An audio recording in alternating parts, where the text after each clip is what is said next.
brush your hair or whatever, and also understanding. So you can say that the Haredim are more advanced in Judaism than us because they make more feelings. They try to connect more personal with God and not just only praying or only just doing the mitzvot. They try to make a more personal connection.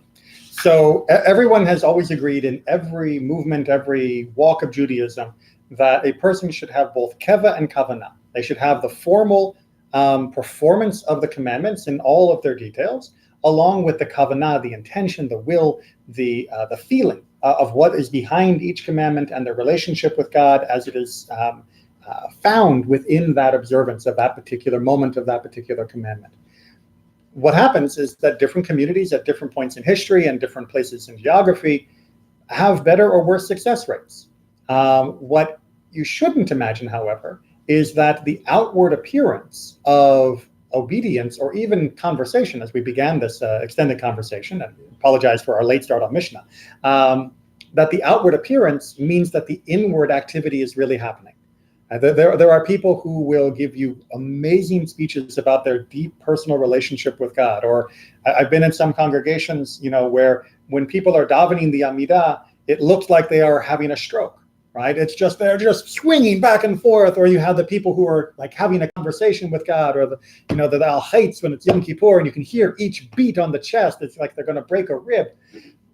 That doesn't mean spiritually that the person is actually having that experience.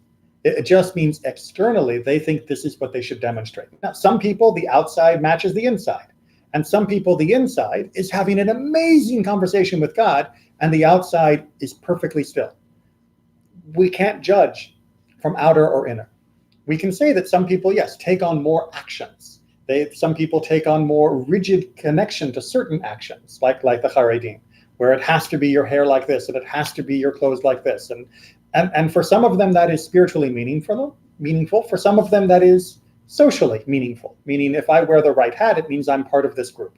I don't actually care about the hat. I don't care about God. But I care about my group, and I'm going to obey what the group does because that's important to me. So the external and internal are very hard to match and say that they're always the same. Kabbalah, we try to understand to create a more intimate relationship with Allah. So let me give you this one little example, and then we will get into Mishnah for tonight, because this is a fascinating conversation, but not what everyone signed up for. So the Hasidic movement, when it began under the Baal Shem Tov in the late 1700s, early 1800s, was considered a revolution. It was considered heresy by many people, because it was talking about exactly this point, right? That you need to have emotion, you need to have kavanah, that's more important than the formal and the static and all of that. The famous story about the little boy playing the flute is, his prayer was reaching God more than somebody who was a great chazan, a great cantor. Over the last 200 years, that revolution has become static. And in most Hasidic communities, if a little boy pulls out a flute in the middle of Yom Kippur, no one's going to cheer for him. They're going to say, ah, right? It's Mechalel Shabbat. You're desecrating Shabbat by playing an instrument on a Chag. You're not allowed to do that. Get this kid out of here. Da, da, da, da, da. I've been in Hasidic communities where they'll throw rocks at people if they think they're wrong. The Hasidim were the people who had the rocks being thrown at them when they first began. Now they are the ones throwing the rocks. Right? What happens is that when you have a revolution about spirit, whether it be the spirit of Kabbalah, whether it be the spirit of Zionism, whether it be the spirit of communism, whether it be the spirit of democracy, over time, the revolution wins and becomes the new authority, which doesn't like anyone else to challenge it. And then you have people still doing the ritual, still saying, I believe in communism, and shaking their fist in the air. But exactly, the institutionalization of the revolution. But in the back, they want to have the Mercedes, right? So we all know that one of the reasons the Soviet Union collapsed wasn't because communism was wrong, but because the leaders of the communist revolution became dictators who wanted their own stuff. And they basically wanted the goods of capitalism while still being leaders, and that's no longer communism. And the same thing happens spiritually, except in the spiritual world, you can get communities that still act like they're having a spiritual revolution, but in fact, it's simply become the revolution institutionalized. And now we've institutionalized passion as though that was something that can be legislated. So it's a very interesting dynamic, both sociologically, psychologically, and spiritually.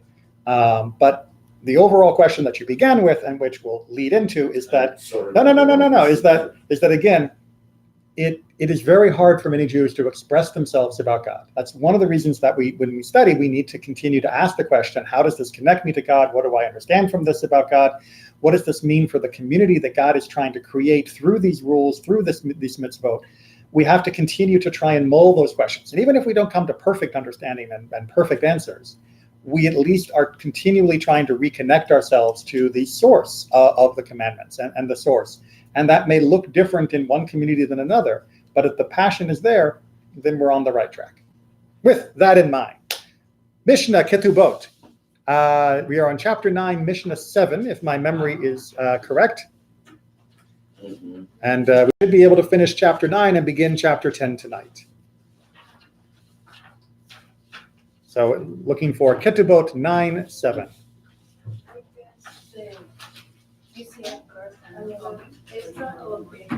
We got an extra one? Good. Okay. So as our usual way, I just begin on the left. We get a volunteer per page. If you don't want to volunteer, we just move on to the next person. All right. So, Aaron, you got the shortest one of the night. A woman who impairs her ketubah is not paid except by oath. Okay, great sentence. What in the world does that mean? I am going to do something I very rarely do, which is tell you, wait until the next page.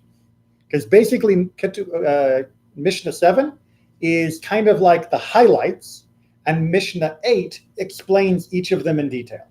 All right, so just remember this idea that if you impair your ketubah, you have to take an oath. But we can talk about what does it mean to take an oath in Jewish law. So there were many legal cases, financial cases, where we didn't have proof one way or another of how much or if a payment had been made.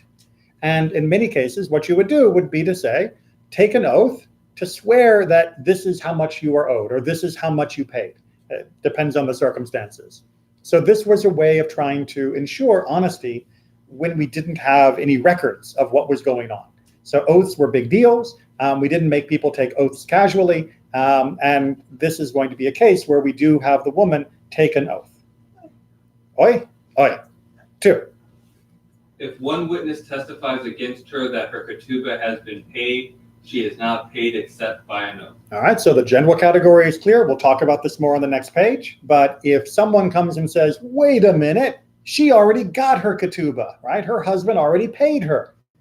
But it's one witness. Well, in normal Jewish law, what happens if one witness shows up and says, I saw that guy steal a cow?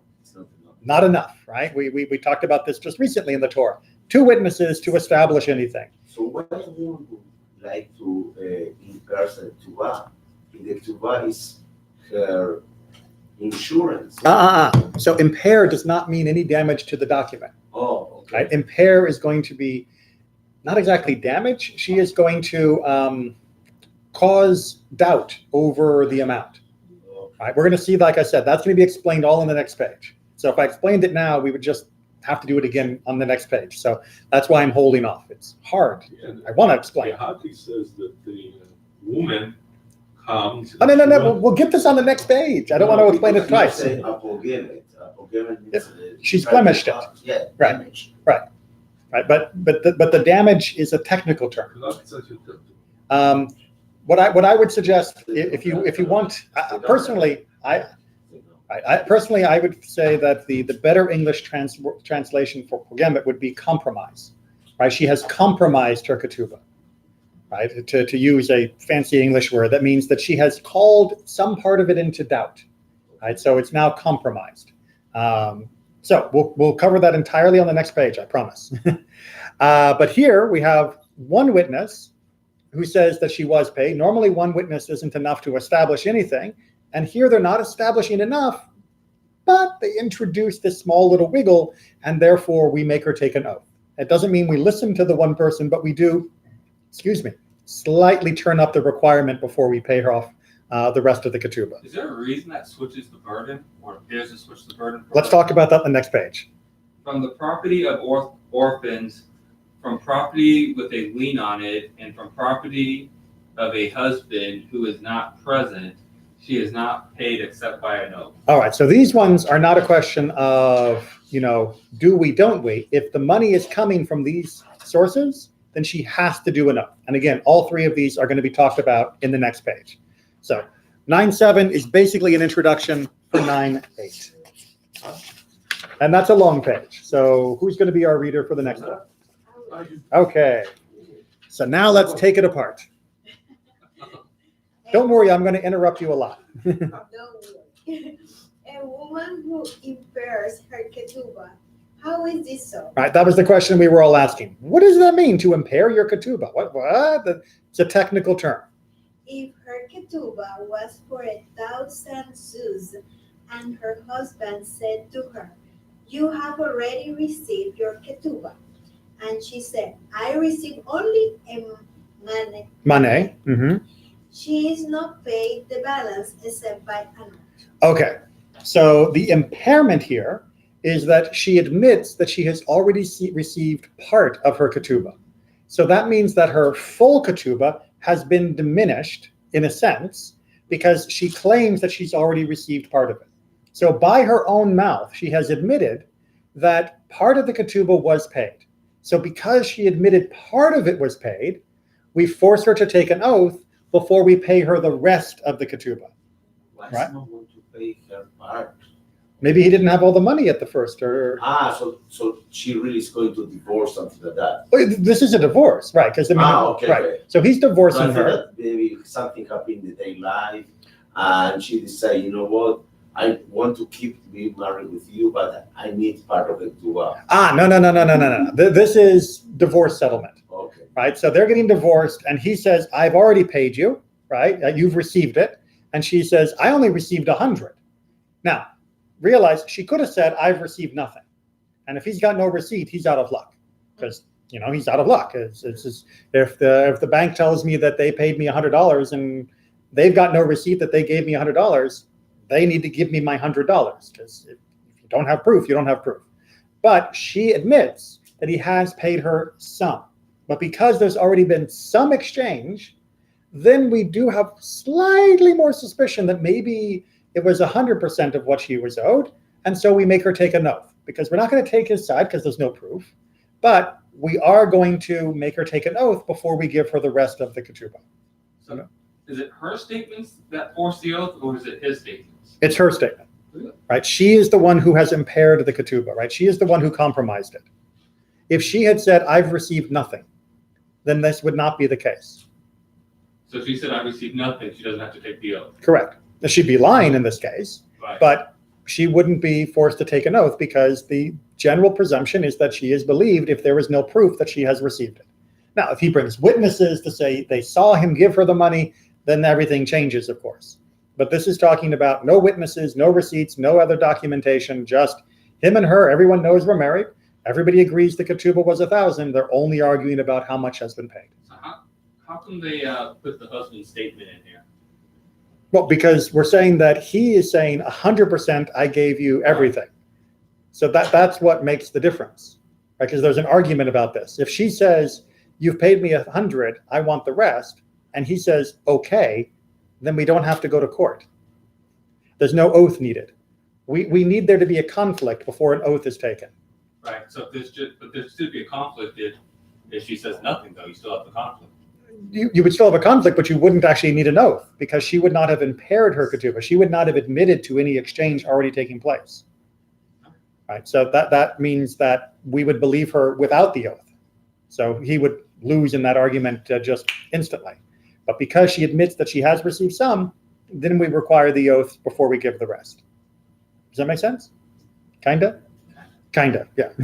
I know it's not the way probably it gets handled in American law, but then we have a whole different apparatus for ensuring accuracy of transactions. But, welcome to the modern world and why we have paperwork. Part 2. If one witness testifies against her that her ketubah has been paid, how is this so? If her ketubah was for 1,000 zuz, and her husband said to her, "You have already received your ketubah," and she said, "I have not received it," and one witness testifies against her that the ketubah has been paid, she is not paid except by an oath. Okay, so again, she ends up with the ketubah.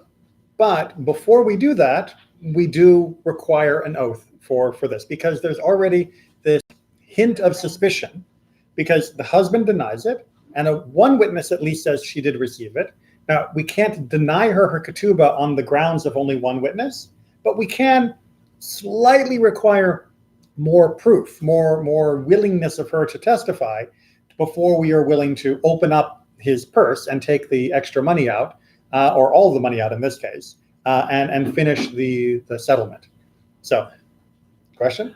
Yeah, I have a problem here because in both situations the conclusion is the same. It only should be paid with an oath. Right. But in the first case, she showed that she's a very honest person. Right. She went forward and said, "Hey, you know what? I already received part." Mm-hmm. But in the other situation, received the same conclusion, but people don't trust her because they say, "We have a witness that you received part." So how could it be that in one situation she's honest, everyone agree, can trust her, but she still swears. The others wait. But both have the same conclusion. Do you think his friends and family think she's honest in the first one? When he says I paid you the whole 1,000, and she says no, only 100. Do you think his friends and family are taking her side? She could say I didn't receive anything. So at least she can admit without paper and witnesses that she received part. That's a good sign. It is a good sign, but I guarantee you his friends and family still believe him, unless they know him and know that he's a jerk, right? So that's never forget the jerk factor. So the issue here is not about what will the community think or feel. The issue here is about how will we resolve this so that it is fair and as close to honest as we can make it. And in the absence of additional evidence, the best we can do in a situation with a ketubah is force her to make an oath, because the obligation is known. Right? That is a given. We know that there are ketubot. We know that he owes her this money. The question is only how much has she received, and without proof that she has received any or some, we have to give her all, even if we're going to at least require an oath. In the end, we still need to give her the full value of the ketubah, either as she defines it, because she said she got 100 already, or all of it, even if someone else disagrees with her. Now, the ultimate lesson for all of this is, of course, get a receipt. Right? That is, of course, the ultimate rule. Get a receipt. But in the absence of a receipt, we side with the person who has this known obligation, this known debt that they have the right to collect. Right? It's like if you stay in a hotel, give an example, right? You stay in a hotel, you admit you stayed in the hotel, you leave the hotel, and the hotel says you didn't pay. Guess what? You better have a receipt, because everybody knows that if you stayed in the hotel, you need to pay. And if you can't prove that you've paid, then it's very likely that the hotel will be able to make you pay again, assuming they're trying to cheat you, if you can't prove you've already paid. Because everyone knows you have to pay when you're in the hotel. The debt is on you to clear. Make sense? Okay. Part 3. From property with a lien on it, how is this so? He had sold his property to others, and she seeks to recover payment from the buyers. She is not paid except by an oath. Okay, so this gets a little more complicated. So when you get married, the ketubah is basically a debt against all of the husband's property. Right? Now, the debt may never be paid or not be paid for many, many years, but if you get divorced, all of the property is available to pay off the ketubah. We talked about this before. It's not like the husband can say, oh, I've got 100 coins over here. That's your ketubah money. Don't worry about the rest of it. The whole property is considered obligated to pay off the ketubah if it's necessary. Right? We all remember that? Mm-hmm. Okay. But obviously the husband can't always just wait for needing to pay off the ketubah. What happens if he wants to sell a piece of property? Right? If he sells a piece of property to someone else, and then she says, but there's not enough property left in his estate to pay off my ketubah, I need this property back to pay me off, she's allowed to do that. Right? She's allowed to basically retroactively cancel one of his sales, because that property technically was mortgaged to pay her ketubah, even though he hadn't cashed it out yet. So if there isn't enough other property to cover it, she can reclaim the value from that other property, and that owner is just going to be out of luck. He has to return the money, and it all goes back, and then the property is sold to pay off her ketubah. But we only force that buyer to send it back if she's willing to take an oath. Right? Again, because we've now brought in this third party, we have a higher bar, but the bar still says that she gets paid. Wait, you said he has to return the money? Well, the husband would have to give the money back to the buyer. Thank you. And the property would go back to the husband, and then the property would be sold in order for him to cash out and pay off the ketubah. If he can't pay the ketubah, isn't there a good chance he doesn't have that money from the... So then it gets more complicated. If a husband is truly indigent and then can't pay back the land, then you get into a whole hierarchy of different claims. But we're not going to go down that rabbit hole. Just out of curiosity, does the property mortgaged to the ketubah at the time of the marriage or the time of the divorce? Marriage. Right? The whole property is considered held against the ketubah, should it be needed. So if you sell something and the person's married, you know it's potentially subject to a lien. Which is why sometimes that is, involves additional oaths or additional paperwork to try and get it free and clear in order to do that. Especially if without this piece of property, you won't be able to meet the ketubah need. Right. So if someone owns like a huge estate and they sell one corner of it, then that's not much of an issue because they still have the rest of the land to pay against the ketubah. But if someone only has one little farm and they sell the whole farm, then when you buy that farm, you know that there's a chance that this may need to be undone in order to pay off the ketubah, if that becomes necessary. Wouldn't it be simpler just to give her the money of the sale? Well, it could certainly work that way. And then if the husband is willing to do that or able to do that, then he could avoid that problem. This is dealing with a conflict where, for whatever reason, that's not what's going on. But the point is, because technically the movable property, cash, is not always in lien against the ketubah, and so she has more of a claim on the dirt than she does on the cash.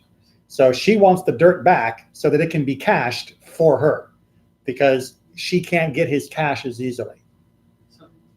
So yeah, it's a complicated hierarchy of how the different property is treated, or different possessions are treated. One last question. Yep.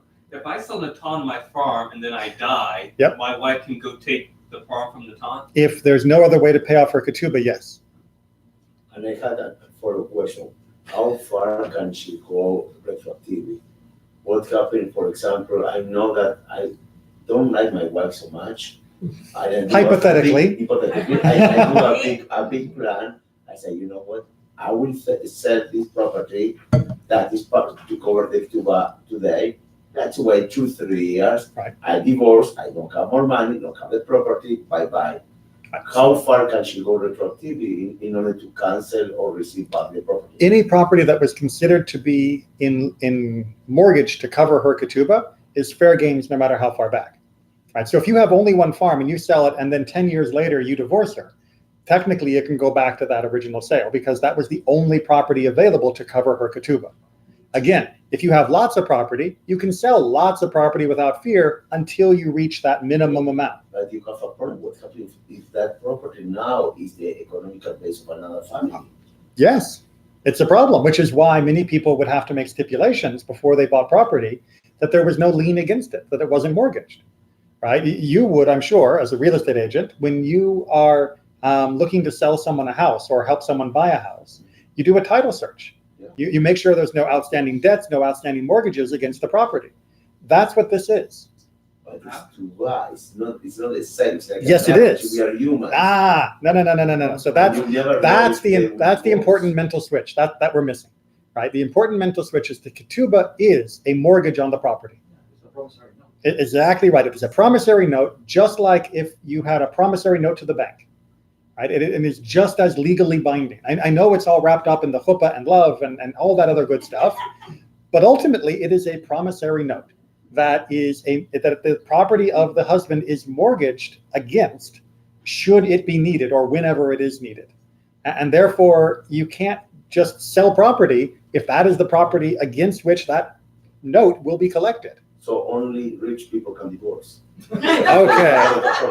So to answer your question, which I know may have sounded a bit like a joke, is it is complicated, right? So there were actually cases of wealthy people who couldn't divorce because they had given too big of a ketubah, and there was no way they could ever pay off that ketubah, and therefore they were essentially unable to divorce. And of course, poor people as well would often be in situations where they couldn't afford to pay the ketubah in order to divorce their spouse. But that was on purpose. Right? The purpose was to prevent somebody from divorcing their wife who would then have no support. So if you're not affluent enough to pay for the ketubah, why should your wife be kicked out with nothing? Right? She should have to be a beggar just because you can't pay? No, you figure a way to work it out, and you both support each other, and you continue on until you can. I'm not saying it's ideal, and certainly if you can get her to accept a compromise, that's another issue. No, it's Remember, very interesting because actually we learned that the goal is to keep the marriage alive. of course. So that's another way indirectly to push people to keep the marriage and keep the family united. Right. Because you cannot divorce, you can afford. Right, and there are cases, throughout the Middle Ages of people who would, families who would make the husband give a ketubah that was crazy as a way of saying, I'll never divorce her, right? Before we let you marry our daughter, you're going to have to set up a ketubah that will be impossible for you to ever meet by divorce. And should you take another wife, as we're going to see, all of the assets would go to her and not going to go to a second, third, or fourth wife. So this was a tactic used by some people in setting up the marriage to prevent a divorce. It's not one that I recommend. I think it's important that divorce be an option in order that people not be trapped together unnecessarily. But it is something that has historical precedent. How can you write a note saying that there's no mortgage on the land where any married person would automatically have a mortgage against the property?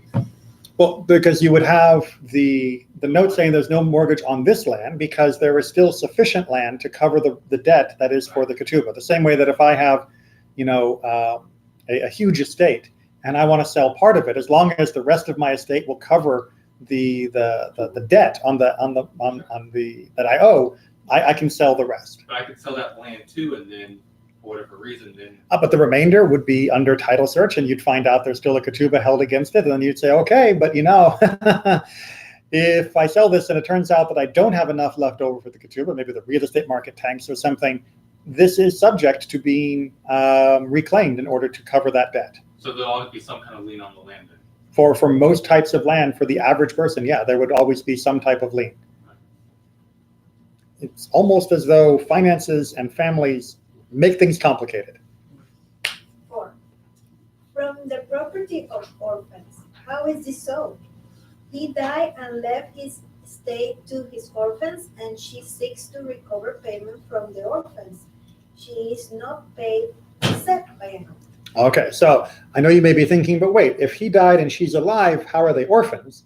Very simply, that they are the heirs, which is why they are technically called orphans. And of course, even technically, more so, they may not be her kids, right? Perhaps he had a first wife who had 2 kids, and then she died, and then he married someone else.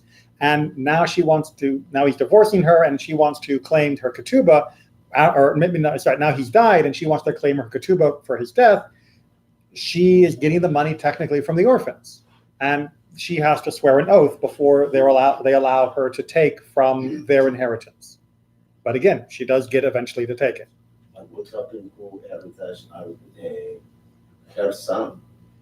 Because the property go to the son. So right? in So chapter can she in chapter 11, we're going to deal more with what happens if she's a widow and she doesn't want to cash out, right? She wants to stay with the family. We'll deal with that in chapter 11. 5. An husband who is not present. How is this so?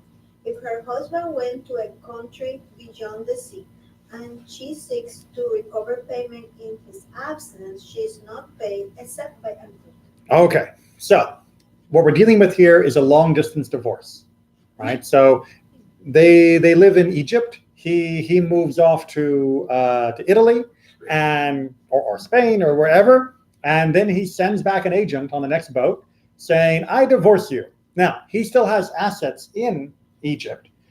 She is allowed to collect her ketubah from those assets, but she has to swear an oath because he's not there. And she has to present a get. She can't just show up to the court and say, yeah, I think he divorced me, so I'm here for my money. Now, you do need to have the get in order to make the claim on your ketubah valid.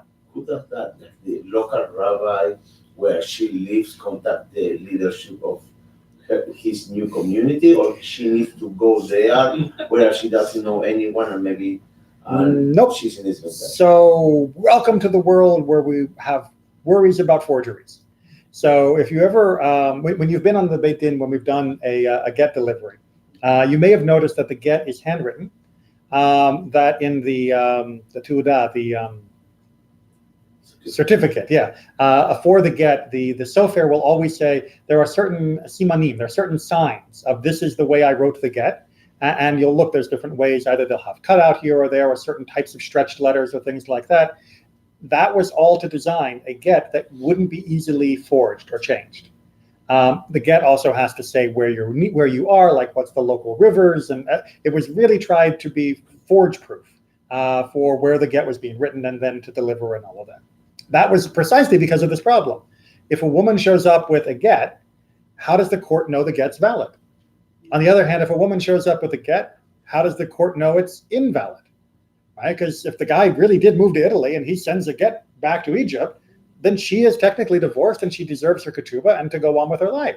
So the general rule was that if the get met the standards of correctness, then she would be considered divorced. And indeed, I've helped almost entirely with long distance divorces. You very rarely get husband and wife in the same room at the same time. Now, modern day, we have plenty of other ways to validate and make sure the get is kosher and all of that. I can call the rabbi who said it and said, did you really send me a get? And make sure if it comes out of the blue. But it's always been scheduled and organized in my experiences. But in the ancient world, they would say, okay, but she has to take an oath. And that oath, again, was taken seriously. So we would assume that she was not lying. In these days, did the soldiers used to write their wives' gets before going into battle? In the days of the Mishnah, there weren't so many battles because the Jews were not really allowed to have their own army. That was kind of the problem with Roman occupation. But for travelers, for merchants, there often were conditional gets. And indeed, if you ever study Gittin or Ketubot as well in certain places, but Gittin, the main place in the Talmud, they'll talk about conditional gets, right? This is your get if I don't come back by next year, right? So it's basically preemptively divorcing your wife in case you don't return from the trip. Why try in connection with someone else to make this happen? Okay, so this leads to one of the most famous discussions on the Masechet Gittin, one of the sections that we covered in great detail in rabbinic school, Ein Ones Begittin, right? You cannot claim that you were inadvertently delayed from returning in this type of issue because of the entire community falling apart if all of a sudden we don't consider divorce as real. Because as soon as you say, maybe this get didn't really happen, because maybe she had hired someone to tie him up in Spain so he couldn't get back. As soon as you say that and you say, therefore, she's not really divorced, then what does that mean about the guy she remarries? What does that mean about their children? What does it mean about her ability to collect? What does it mean about the woman who really was divorced and now she can't remarry? It opens up a giant can of worms. So the rabbi said categorically over and over in a number of different ways, you cannot claim that I was inadvertently prevented from fulfilling this. In most other aspects of Jewish law, onus, the fact that you are being compelled not to do something or compelled to do something nullifies the action, right? If someone puts a gun to my head and says, have this bacon, and I eat the bacon, God doesn't say I'm a bad Jew. God says the person with the gun is a bad person. But in this case, it even goes so famous in the Talmud of saying, there's a guy and he says, I am going to be back next year, and he is standing at the edge of the river across from the town, but the ferry has left. And so he won't make it back by like a matter of hours. He's not going to be back. Too bad. They're divorced. And what if he thinks that some is going behind schedule? Can he send a note to the rabbi, notify and everything. Yes, you can annul a get. And you can null or change the ketubah. You can't change the ketubah. No, But you can change. You can. the pre-get. You can't change the get, but you can nullify it, right? So, Unilateral, only one part. but no, you just nullify it, and you would write a new one, right? So you could send an agent to say, I nullified the original get, and now I will have a new one. Now, if this is being done maliciously, and the rabbis talk about this idea of malicious husbands who would send a get and then nullify it, and send a get and then nullify it as a way of yanking his wife's chain, right? Because guess what? 21st century is not the first time we've had jerks. The rabbis say that the Beit Din can simply dissolve. They can have an annulment of the entire marriage, hafka'at kedushin. Right? And this is, in fact, where the conservative movement now says that we have the koach Beit Din, the power of the court, to nullify a marriage if a husband refuses to give a get in the modern world. Because otherwise, we've lost all of our other arm-twisting methods to get him to give a get. So we can nullify in extreme circumstances. We can nullify a marriage if necessary. The problem is that he can change a note nullifying the get, but she's totally passive in the situation because no one asked her, "Oh, do you agree with what he's doing? So do you agree with the nullification?" Welcome to the one-sided law regarding divorce. Yes, this in Jewish divorce, the woman is mostly a passive participant. Can she say, "No, I disagree with the new note"? No, it's his right under Jewish law to initiate or not initiate a divorce. She can go to the court if there is a problem and say, he's beating me or other issues, and then the court can force him to give her a divorce. But he is still the primary initiator for any of the actual legalism of the get. And therefore, if he continues to yank her chain or do mess about, it's the court that is able to override him, not her. But Rabbi, Yeah. If they nullify the marriage, then she doesn't get her ketubah. Well, you forget the koach of Beit Din, the power of the court. The court can seize whatever it feels is appropriate. So it's good to be the court. And the Beit Din are 3 people, correct? 3 judges. Yes. And they need to be part of the Sanhedrin at the time, or no? No. I mean, even after the Sanhedrin was dissolved and into the modern world, it's still valid. Yeah. Isn't it true that ketubah used to be a year or 2 years even prior to the marriage? Oh, I mean, you would out the details of the ketubah the same way people nowadays work out a prenuptial agreement to make sure that everything was clear and agreeable to both families as well as to both of the kids who were getting married. And you would often do the ketubah in advance. Once that was agreed, then you would do the ring ceremony. And then a year later, you would actually have the feast for the Shever Brachot and the chuppah for the conclusion and consummation of the relationship. So yeah, marriage was a very drawn out process to make sure that everything went right. It seems like you're promising something, because of love or whatever circumstance. Love is good. Okay, prior to the wedding day. Mhm. Okay, and then if things go sour after that, that promissory note should stand. Absolutely. And I always think that it was brilliant that the rabbis recognized that the promise you made in love is the promise that we should keep, not the promise you make in anger when you're getting ready to divorce, right? You had the right intention when you got married, and that's what we're going to hold you to because that's the person she married, right? And whatever happened to your relationship in between, we're not judging, we're not saying you're to blame, she's to blame, but we are saying when she got married, this was her expectation, and you can't change that after the fact. The rabbis were very clear and strict on this. Okay, part 6. We're almost done with 9a. I told you this was going to be a lot of work.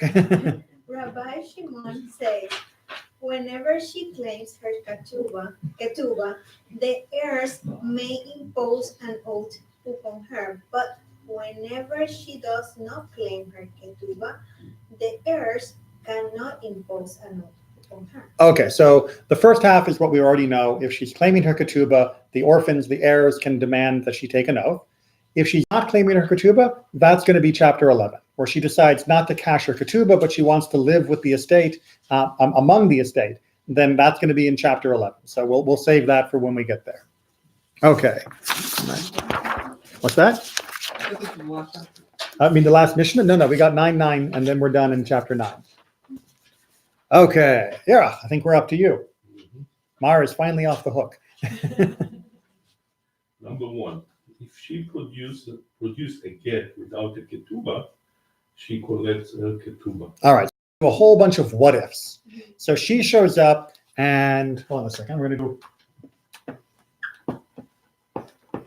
There are two documents that are really needed at a divorce that we would expect a person to have: a get and a ketubah. Right? And she would expect in normal circumstances to have both, and therefore that would be the vanilla case. Now we're going to deal with the not normal cases. So she shows up and she only has the get. Right? She doesn't actually have a ketubah. She lost the ketubah. She lost it, it was burned, her husband took it, who knows? She received the minimum to that. She would receive the minimum ketubah unless there was evidence, witnesses that the real ketubah was for a greater amount. So you would get your default, the default ketubah in that circumstance. Again, unless there was additional evidence. And if you have additional evidence, you still don't need the document. Right? If you have two witnesses who are, cross-examined and we're sure that they're valid, and they say she was promised 1,000, then she gets 1,000, even if she doesn't have the document that says 1,000 on it, because testimony is everything. Okay, so that's the standard exception case. This might happen. Number two. Number two, if she produced her ketubah without a get, and she says, my get was lost, and he says, my receipt was lost, and also a creditor who produced a debt a document that was accompanied by a Prosbul. It's Greek. These are not paid back. Okay, so let's deal with the first one, and then we'll talk about Prosbul just a little bit, because it's a whole nother topic. So she shows up, and she has her ketubah, right, but she doesn't have her get. And that's usually because once the ketubah has been paid, the get is often collected, and she may not have that anymore. And the husband doesn't deny that she's divorced, but what he does say is, I already paid you your ketubah. Now, he should have taken the ketubah when he paid. He should have gotten a receipt when he paid. But at this point, we're not sure, because she doesn't actually have the get, which could indicate that she was paid. And he doesn't have the ketubah. He doesn't have the receipt that indicates that he paid. So who gets to win in this no one has good paperwork scenario? He does. Of course. Well, because? It's a chauvinist society. Wait a minute, the whole last page, she was winning every single case just by swearing that that's what was her due, It's her burden. right? Because it's, Because it's the husband died to divorce. no, because it's his burden, it's her burden, right? The one who comes to take has the burden of proof, right? If I show up at someone's door and I say, hey, I bought your house, and they say, no, you didn't, I'm the one who has to produce proof that I own their house now. The people who are living there don't have to show proof, right? If I've got $500 in my wallet, you've got to prove that it's yours. I don't have to prove it's mine. So the burden of proof is on her, because if she had the situation right, if she had the get but not the ketubah, then yes, we believe that this was the case. But in this case, it's clear that no one has the right documentation. So therefore, we go with the standard, and whoever's hands it is, they get to keep it unless the other person proves. And so too for Prosbul. If I say that I am owed $500 from Frank, and Frank says, no, I already paid you the $500, if I don't have the document that proves that his payment was supposed to continue past the sabbatical year, it's considered to have already been paid or canceled by the sabbatical, and therefore he doesn't owe me anything. Again, I'm making the claim on him. I'm the one who has to have the proof. And the Prosbul is the document that allowed someone to continue to collect a debt after the sabbatical year. It was instituted by the sages and kept in the court as a way of making sure people would still give loans to the poor rather than refuse to because of the sabbatical year. It's a whole nother conversation, but we'll move on. Sarah. 3.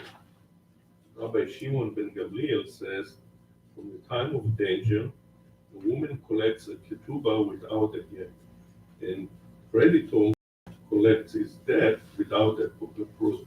Thank you, Romans. All right, now that we live, says Rabbi Shimon ben Gamliel, now that we live in a time the Romans are prohibiting the practice of Judaism and they're being horrible to us, having a ketubah, having a get, having a prosbul, these are things that could get you killed. right? If the Romans find out that we're still following Judaism, that is in many cases a capital crime. So we don't expect people to have the receipts anymore. Therefore, we do accept the claim as being a valid claim. One second. The Roman doesn't allow them to practice Judaism, Mhm. but allow them having a Beit Din and continue with all this legal system. It's not a contradiction. It's the great thing about a Beit Din is we come together and then we go. And we don't know we were here. It leaves no footprints, right? There's no evidence that we came together, had a court, that we made decisions. Right? You're able to have a council, and then once the people leave, the room is simply an empty room. But a piece of paper that says this prose bull was validated by the Beit Din of so and so and so and so and so and so, that's a death sentence. Essentially contraband. Right. Having the piece of paper is what gets you in trouble. So yeah, it was we broke the rules all the time, but we also needed to make sure that we weren't getting people killed unnecessarily. So yeah, the Romans really got fed up with us. Yeah, number 4. For a woman who produced 2 letters of divorce and 2 Ketubot, collects 2 Ketubot. Okay, welcome for bizarre case number 412. She comes with 2 Ketubot and 2 gets from the same guy. Okay, what happened here? Well, what happened here was he married her, divorced her, married her again, divorced her again. And You cannot divorce without paying the ketubah the first time. the ketubah does not always get collected immediately, right? It is a promissory note. If she chooses not to cash in the ketubah, she can hold on to it for some time.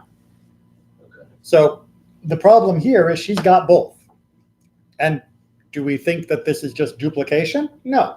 Because she has 2 gets, we believe that he gave her a separate ketubah at each marriage, just like he gave her a separate divorce for each marriage, and therefore she is entitled to the 2 promissory notes. Now, we're going to see later on, he's a schnook, that he shouldn't have given her a second ketubah for the second marriage, that, he could have said, hey, rather than having a second ketubah, how about if we just say your first ketubah is in, continues?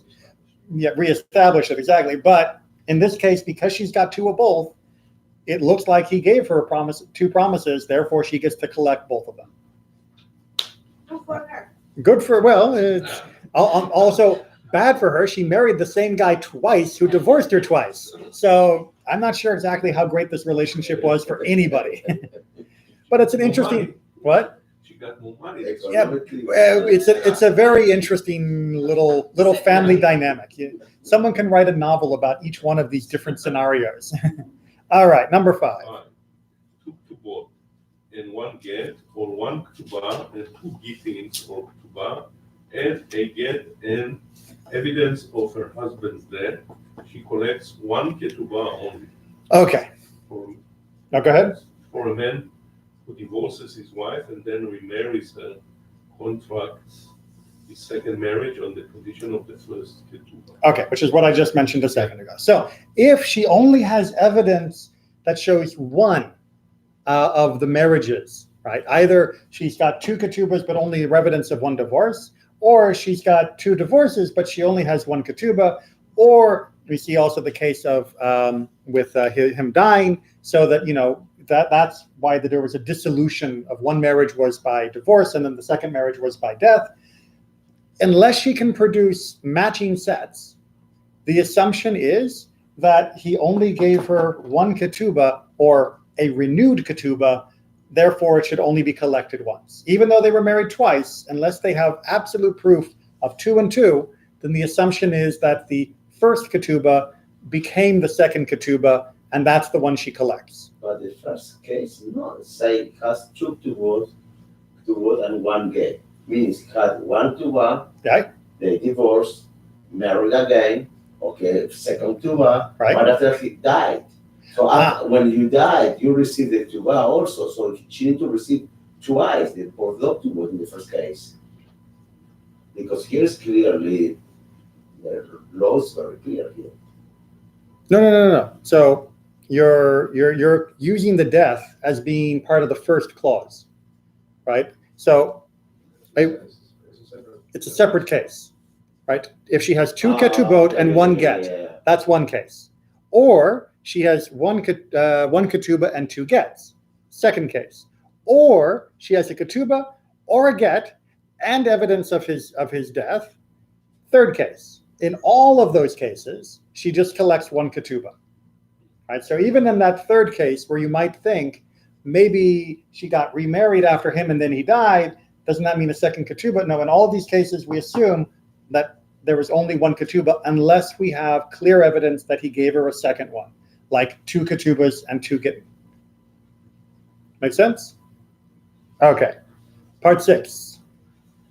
A minor who his father had given him in marriage, the ketubah of his wife is valid, since it is on this condition that he kept her as his wife. All right, so 6 and 7 are going to be very similar in the explanation. So pay attention to 6 and 7 will go easy. If you're a minor, what's the problem with giving someone a ketubah? The money goes to the child. What? The money goes to the father. Well, no. It's. I'm sorry. I think you heard you. They can't enter contract. They can't enter a contract, right? A 10-year-old can't be part of a contract. Right? If you come up to a 10-year-old and say, I'd like to make a contract with you, I'll give you $10 and you give me all your Pokemon cards. The 10-year-old is not legally allowed to sell that property because they can't enter into a contract as long as they're a minor. They need to be a bar or bat mitzvah. So in this case, we have a minor. He's not a bar mitzvah yet, but his father makes the arrangement for the ketubah. And then eventually he grows up, he gets married, and then he wants to divorce her. You might think that he would claim, well, wait a minute. My dad made the deal with her family, not me, so I'm not responsible for this ketubah. And the rabbis are saying, not so fast, tricky boy. If you stayed married to her once you were an adult, then that shows you agreed with the contract, right? If you wanted to immediately, upon reaching the age of majority, say, I don't want any part of her, right? Nope, not at all. Then yes, you can nullify the marriage and not have it go forward. But as long as you have actually been married to her, your continued marriage with her shows you agreed to the terms that were entered into by your father. What is immediately for you? What is 1 week after being bar mitzvah, So, 1 month? For example, if you convert a minor, which is going to be leading into our next one, as long as the minor lives 1 day or even part of a day as a Jew, then they are considered a Jew for life. There is no period. There's no going back, exactly. And there's also no suspicion against them ever again, right, which was the main worry, that someone would say, oh, well, he converted as a baby, and sure, he's been a good Jew for the last 20 years, but I make you bet he's going to give it up any day now. No. Once he passes bar mitzvah age, he is considered a Jew forever. For 1 minute. Yep. After bar mitzvah, 1 minute done. Yep, he's done. So Right? And no one, he can't wife, get out, and she can't get, and they can't kick him out. So if he wants to divorce the wife, must be Follow the regular before the ketubah. bar mitzvah. Well, no, you would have to say, I'm a bar mitzvah today, and I don't want to be married to her. Right? Which is also the case if your parents have arranged a marriage, which you don't begin usually until you're a bar mitzvah. Once you reach the age when they say, okay, it's time for the ceremony, you can say, oh, no, it isn't, and you can dissolve the marriage before it ever really happens. Everybody gets married ultimately by their consent. Parents can arrange it, parents can prepare it, but ultimately you have to agree to it, or else it's not an actual marriage. And the kids, once he turns 13, he's presumed to have knowledge of the terms of the ketubah. Once he gets married, it actually goes through with the marriage as opposed to just the ketubah preparation. Yes, he is considered to have knowledge of it. I mean, I suppose if he could pretend like, no one ever showed me the document, no one ever talked about this, no one ever, let me know, that would be a little bit more of an interesting argument if he could somehow prove that. That somehow he was showing a false ketubah, never seen the real ketubah, then yeah, you can get into a full Perry Mason discussion. But yeah, in standard cases, no, you're assumed to know what you're getting into when you get married. Right. It'd be nice if people did. A 10-year-old might not know what this document meant. That is possible. That is possible. He might not see it again until he gets divorced. He's like, oh, I didn't know all that stuff was there. Well, then he shouldn't have actually gotten married in the first place. Because he does, like I said, have the chance to back out of it. Right. No, I'm not like he wanted to get married, but he didn't know the ketubah was 1,000 because he was. And if you want to get married, I guarantee you, if you live in a society where the ketubah matters, you will check the ketubah before you get married, even if you're only 13, 14, or 15. Because you know this is an issue. It's the same way that nowadays people know, what sort of things go on at weddings, and they will check. I want to get married. Okay, so where are we going to live? Right. That's the question's going to be, what's your salary? Then no one's going to say, oh, I didn't know I had to know about that. It would be known that this was something. It is traditional for you to sign the ketubah prior to the wedding itself, so you actually get to read it. Well, he's saying that if it was signed when the kid was too little, that he may not have realized what was going on. And then my argument is, by the time you actually reach the stage of the chuppah, you're definitely old enough, by at least the standards of that era, of knowing what's going on. And so it is on you, buddy. And part 7 is going to be very similar. 7. A convert who converted with his wife, the ketubah remains valid, since it is on this condition that he kept her as his wife. Okay, so same issue, except here we have two people, a man and a woman, who each decide they want to become Jewish. So they convert to Judaism. Well, are they married or not? Well, kind of. But the problem is that the marriage they had was entered into when they weren't Jewish. So therefore, can you say that anything they agreed to before they were Jewish is still binding now that they are Jewish? Right? They're like a new person. They are a clean slate. And they couldn't have entered into a Jewish contract before they were Jewish. So does that mean she's out of luck? And the answer is no. As long as you stay married once you are Jewish, you have shown that you agree with that agreement, and therefore it is binding upon you. Right? So it kicks into force almost immediately. Again, you can grab the exit door immediately out of coming out of the mikveh. But basically, once you have continued to live, it means you agree with the terms. So is it required for the couple to actually create a ketubah if they didn't have one? Yes. So, in fact, I have had the honor and pleasure of celebrating with many couples who have converted to Judaism together, of giving them their Jewish wedding after they immerse and come out of the mikveh and are now Jewish. So, Rabbi, since the purpose of this rule is to protect the female, if for whatever reason there were non-Jews living with them, would these rules apply to non-Jews too if they were living under the jurisdiction of Israel, assuming they had sovereignty? It's an interesting question. So you're saying if you had two complete, like, non-Jewish people, right, and living in Israel with Jewish sovereignty, because that's the big issue. Because for most of the last 3,000 years, there hasn't been Jewish sovereignty. I don't remember ever hearing a case of under Jewish sovereignty how that was handled. It's a good question of how that would be dealt with. I can't give you a quick answer for that one. I know that in general, Jewish law does not apply when it is not like civil or criminal, in the sense that if you break my fence or if you steal my cow, then non-Jews are definitely subject to the same laws as Jews under Jewish sovereignty. But if you had like two people that weren't Jewish and they were traveling through the country and he decided to divorce her, would they have to follow Jewish? Would they have to give her a get? Would she have the claim to the same ketubah? My gut tells me probably not. But she would certainly still be treated well by the community, because we do try to treat anybody who is a stranger well. But as far as obligating him to pay her under our rules rather than their rules, my gut tells me probably not, but I can't say that I've ever heard that case. That's the traveler. I mean, somebody who's been who's just been living with them. Even someone who's been living among us, if he didn't enter into the wedding under Kedat Moshe Yisrael, according to the laws of Moses and Israel, then it would be an improper seizure of his goods to give to her if they didn't enter into that contract with knowing that they would be subject to a ketubah. So I think that probably the answer would be no, they wouldn't be covered under Jewish marriage law. So the girl would have no protection, she'd just be out on her own?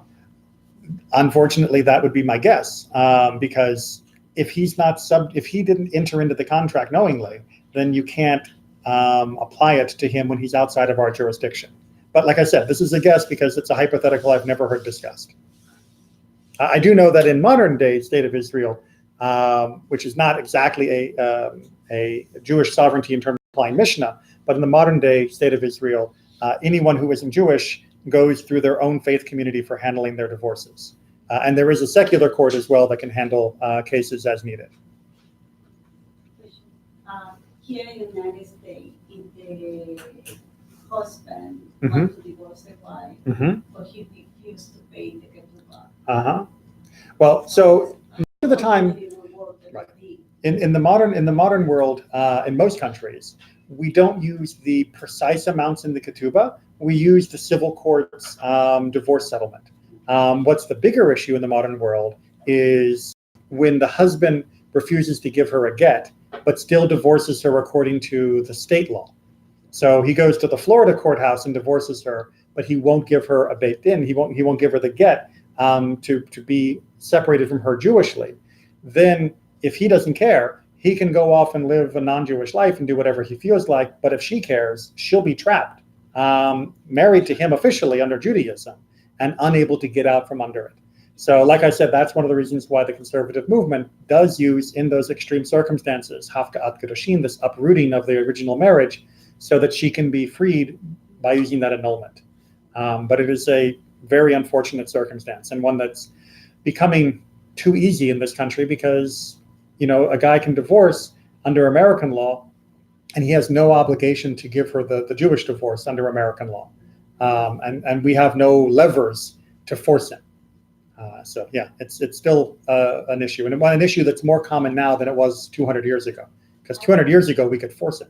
I remember one time in the synagogue that we come from, it was a situation with a woman that I was her supervisor Mhm. job, and she was going to the same synagogue, and her husband divorced her. Right? But he refused to pay her. Right. And the whole community gave it back to him. Right. And told him that he was not welcome. Right. And that.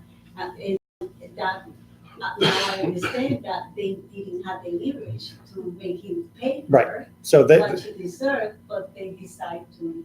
and that is one of the levers, right? And if the husband cares what the community thinks, it's a good lever. But if the husband just says, forget you, and I'm going to go to another synagogue, then there's no power behind it. And that's been one of the problems. When we lived in like a town with only one or two synagogues in the middle of Russia, and the non-Jews didn't like the Jewish people anyway, if the husband was mean, then what's he going to do? He can't go to the non-Jews. No one in the Jewish community is going to help him. So he would have to do the right thing. But nowadays, he can just disappear to the rest of the world, and there's no lever. But if you're right, if he does care about the community and its opinion, then that still can motivate him to do the right thing. There All was cases like this in Israel. Oh, absolutely. Yeah. Now, Israel has a slightly more tools at its disposal for convincing husbands to do the right thing, but they're more reluctant to use them. And that's a whole nother discussion about how do you balance out not forcing someone to do this when it shouldn't be appropriate and forcing them to do it like the tradition says. What? Which tools they have? Which they can throw them in prison. They can put fines on a husband for refusing to give a get in Israel. There was a Yeah, the guy state. 5 years in prison. He Yeah. said 5 years before finally decided to give it. Yeah. It Right. was So a barbaric. Yeah, well, Stupid.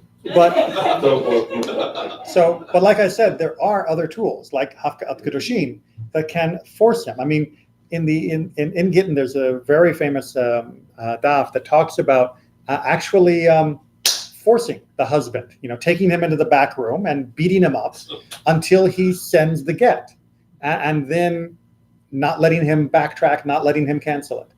They actually talk about, they would beat him up, he would make the get, and before they sent it, he would say, I nullify the get. And they'd beat him up again, and he'd do the get, and then as they go to deliver it, he'd say, I nullify the get. I mean, just, hard-headed.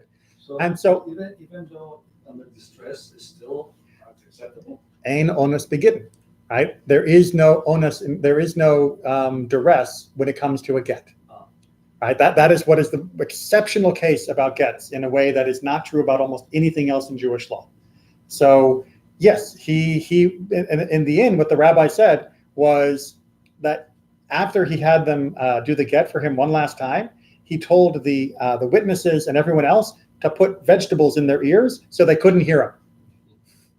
Right? Basically, plug your ears, deliver the get, divorce, and be done with it, and we'll be finished with this guy. So yeah, that's literally they say they stuffed their ears with vegetables so that they couldn't hear him saying, "I cancel the get." It's we had different authority back then, but we'll leave it there for tonight. We'll start chapter 10 next week, and we're going to deal with competing wife's inheritance. You think this is complicated when he dies and there's one wife, or if he divorces one wife? Think about what happens if he dies and there's like 3 or 4 wives. Do you think, And each of them might have a different ketubah level. Do you think, Robert, that we can finish with Ketubot before holidays?